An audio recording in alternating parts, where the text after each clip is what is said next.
Hello, I'm Bianca and I am 30 years old. It's been a while since this happened, but I do want to talk about this particular incident while the details are still fresh. So allow me to start from the very beginning. The first person I want to introduce you to is my husband, Matt. Matt and I had met all the way back in high school. I was a shy kid and I suffered with way too much anxiety to make friends, but somehow, for only God knows what reason, Matt took a liking to me. We had happened to be paired as lab partners in chemistry, and we got to talking that way. It took a long time for me to be a lot more open with Matt. But when I did, Matt asked me out on a date. Now, keep in mind that Matt was one of the most attractive guys at our school. He was athletic and smart. I was an anxious mess, but I was not stupid or blind. Of course, I said yes to him. Our one date turned into many, many more. The longer I spent time with him, the more comfortable and open I got. And I loved that I could finally express myself around someone else. Matt was also super caring and understanding of me in general. He never forced me to do anything that would make me feel even the slightest bit uncomfortable. I had quite literally hit the jackpot with him. Then I want to introduce you to my mother-in-law, Olivia. Olivia had lived a tough life. Her husband, Matt's dad, had died when the boys were very young, so she had to raise them all by herself. I will never not say that I was always in awe of how she managed to raise 2 kids all on her own. What I will say is that it was an issue that she was so unbearably overprotective of them. Well, if not both of them, she was definitely very overprotective of Matt. I know this because the first time he brought me over to his house to introduce me to his mother and brother, she scowled at me. I'm not even serious. Her face twisted into this ugly expression the second she laid her eyes on me. That was enough to make me shrink back into myself. After that, she just always seemed to have a vendetta against me.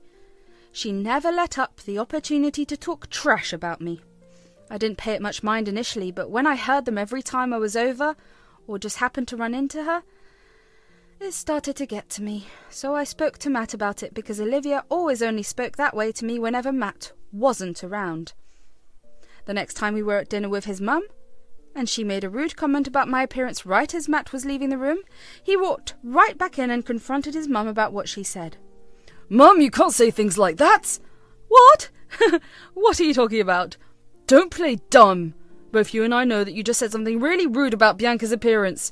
It was just a little joke, right, Bianca?" "No, it's not a joke. I know that you've been doing this for a while."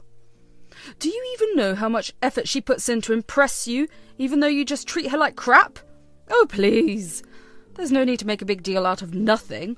Apologise to her or I'm leaving and not contacting you again." "Oh, God, you're always so dramatic. Fine. Sorry for saying that, Bianca." I knew Olivia wasn't serious about her apology, but it felt amazing that Matt stood up for me. I was grateful that he had my back no matter what. She continued to behave the same way, even years after Matt and I were together, but it became easier to bear knowing that Matt had my back. The next person I'll introduce you to is Trent, Matt's younger brother. Trent was the only other person who made an effort to talk to me.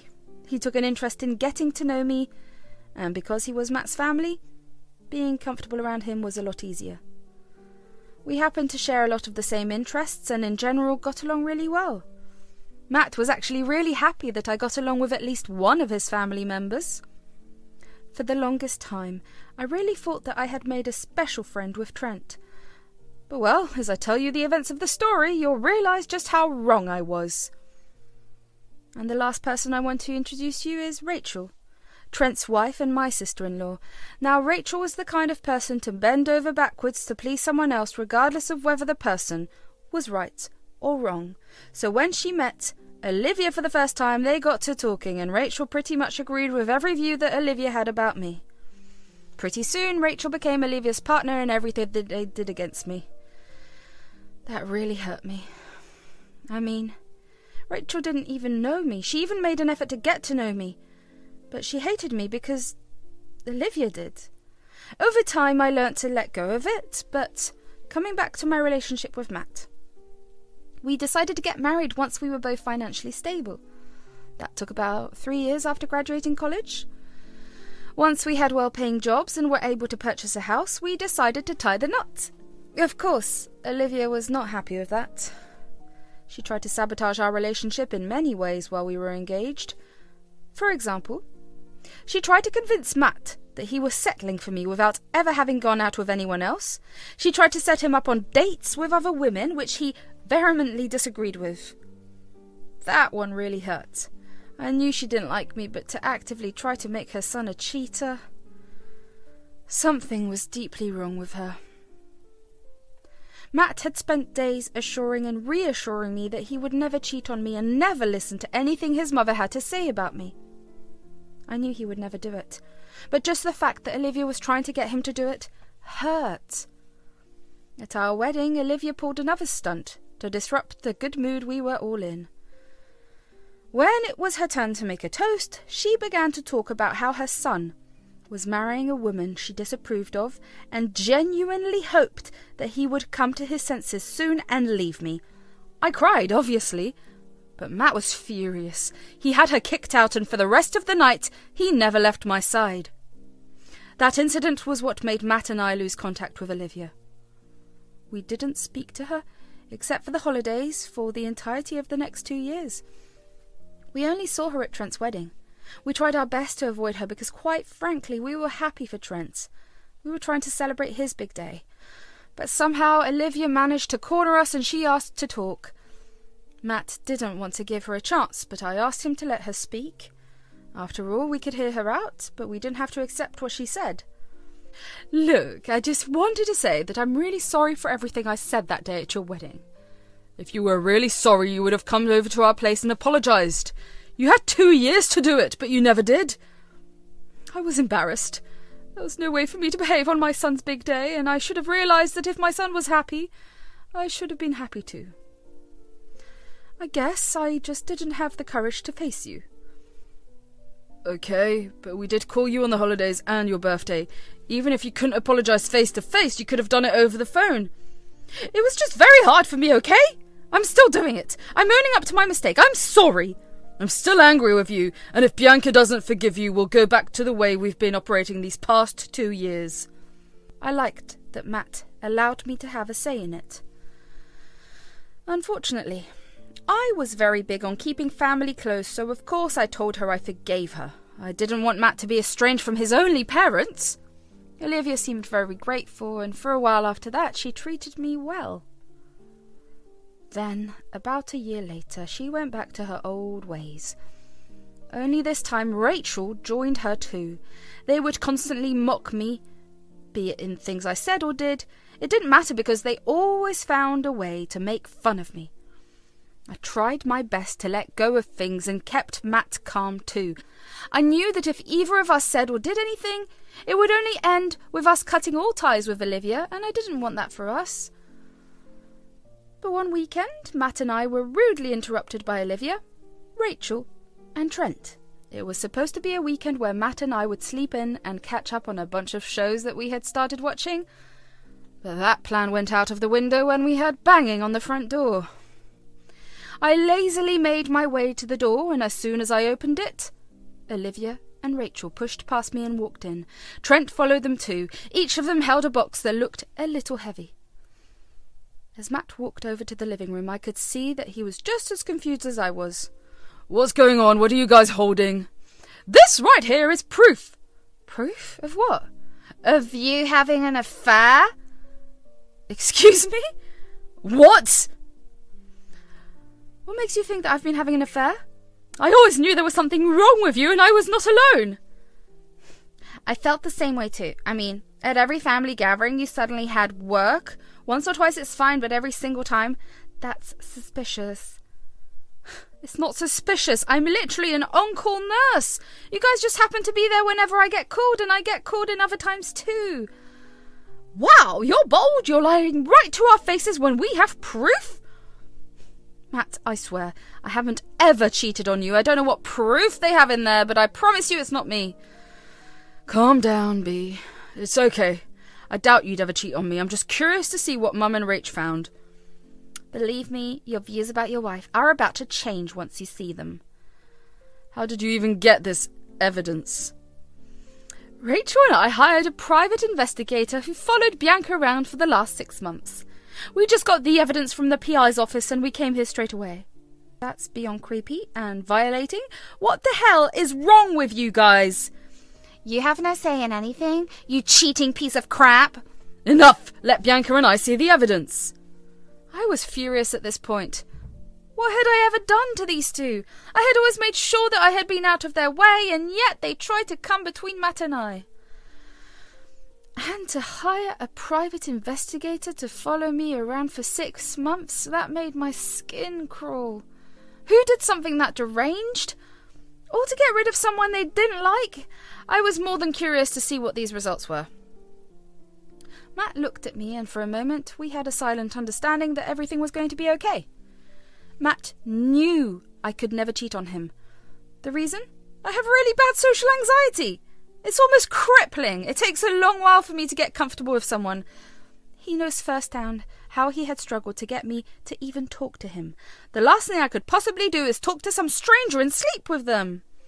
Granted, working as an on-call nurse had been helping me get over my anxiety.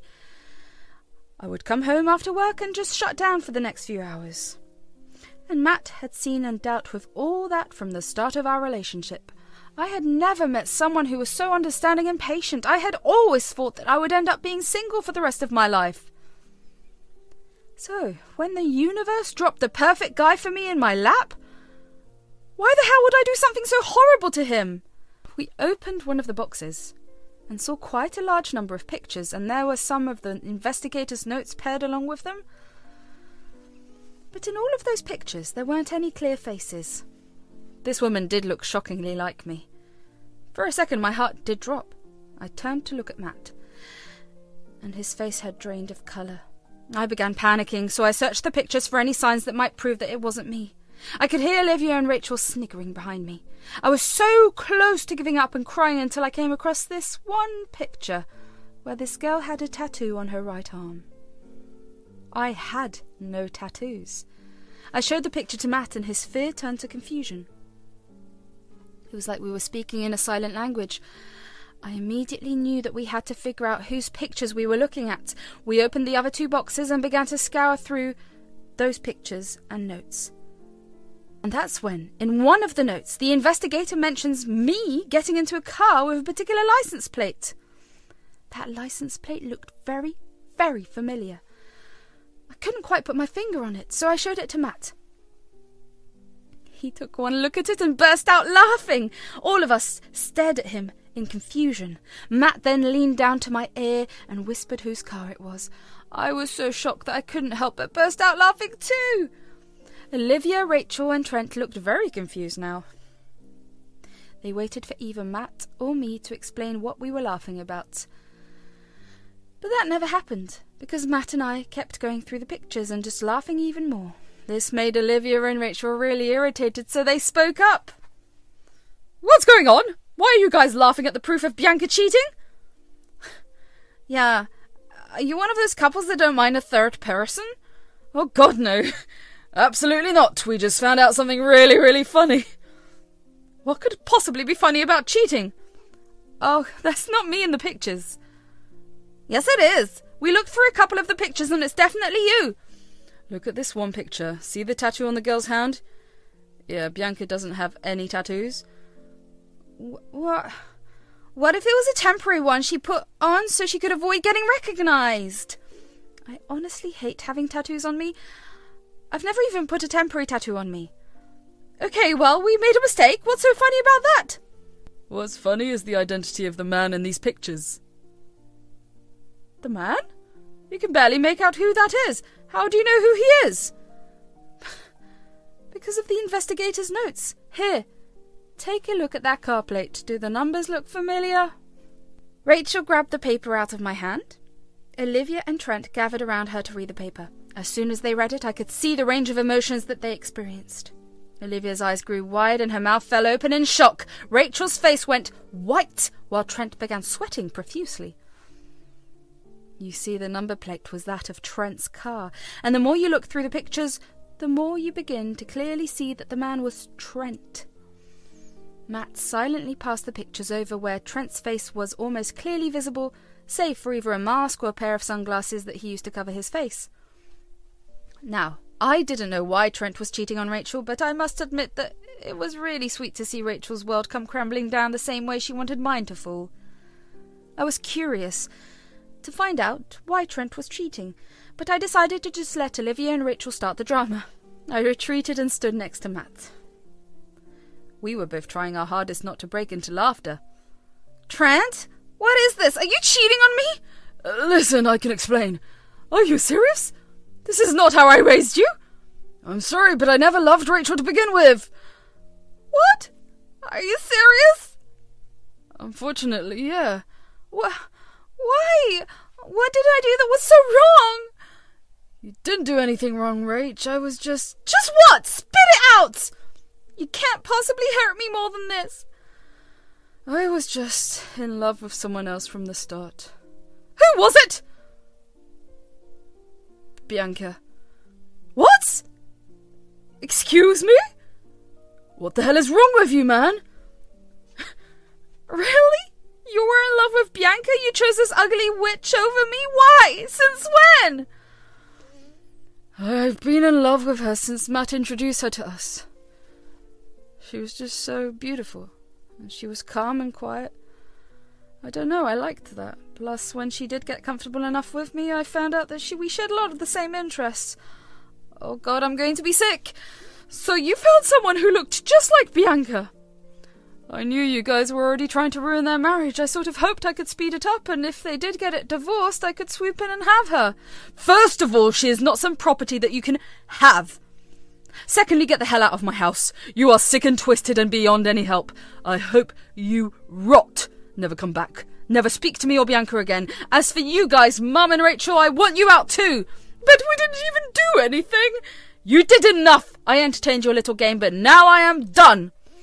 It's beyond disgusting that you hired someone to follow my wife around so you could try and break up my marriage. I want nothing to do with any of you. Out! I can't even begin to describe how queasy I felt. That was the last thing I expected. I just remember Matt holding me until I started breathing regularly. I was disgusted by the way Trent saw me. I had only gotten comfortable with him because he was the only one in Matt's family who actually tried to get to know me, but to find out that he had made that effort because he wanted me was beyond disgusting. Matt was not feeling any better. He was fuming. He couldn't believe that his own brother was capable of being such a creep. He promised me that he would stand by any decision I made regarding everything that happened. I obviously wanted zero contact with all of them, especially Trent's. I never wanted to see his face ever again. Of course, Trent did try to reach out to me about a month after everything had happened. He actually tried to convince me to leave his brother again. I later found out that he had sent those messages to me after he had gotten divorced and lost everything he had to Rachel. I had blocked him right away then, but when I think back on it now, it's amazing that he possessed that amount of audacity. Anyway, I had to go back to therapy for a while after that incident. I needed a place to vent about my feelings, and since it's concerned his brother, Matt would get to wound up about it. He too went to therapy to sort his feelings out. It's been about a year since all of that happened. Matt and I have moved on, and are living full and happy lives. We haven't seen or heard from Olivia or Rachel since then. I hope, if not anything else, that they learnt to never meddle in anyone else's life. Back then I was a mess after finding out what Trent thought about me, but now I'm at a place where I can laugh at it. I'm glad I came out of it strong, and even more glad that Matt and I's relationship also grew stronger. Always make sure to be kind to all those in your life. Thanks for listening.